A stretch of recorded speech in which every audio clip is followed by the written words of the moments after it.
वाकई बड़ी हैरत की बात है साबिर भाई, मेरी समझ में नहीं आ रहा, आप सब कुछ जानते हुए भी हमसे सच क्यों छुपाया? मेरा मतलब है इसमें छुपाने वाली कौन सी बात थी?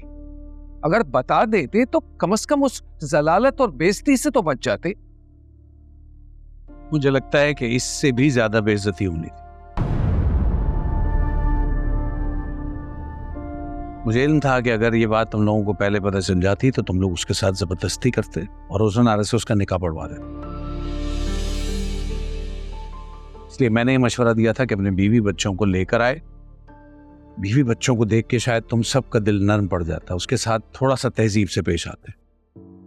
माफ कीजिए, लेकिन बहुत ही गलत मशवरा दिया आपने। देखो शमी, मैंने जो भी फैसला किया है बहुत सोच समझ के किया है। तुम भी उसके बड़े भाई हो ना। मेरी जगह तुम होते क्या फैसला करते उसके लिए, बोलो।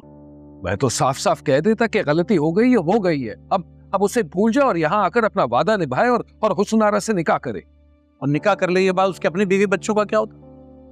कैसी बातें कर रहे साबिर भाई, लोगों की दो दो बीवियां होती हैं, कोई बड़ी बात नहीं है। हल तुमसे इतनी स्टूपिड बात की उम्मीद नहीं थी मुझे, और आपसे ऐसी हिमाकत की तवक्को मुझे नहीं थी। Shamim, you are impossible. कभी कभी तुमसे बात करना लगता है बहुत मुश्किल है, तुम सुनते नहीं हो, और अगर सुन लेते हो तो समझते नहीं हो।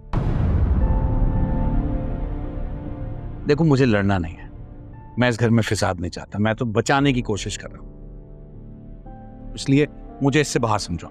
जी जी ठीक है, बेहतर। जब कुछ कहने को नहीं होता तो इसी तरह भाग जाते हैं। तो जाए, कोई बात नहीं, जाए।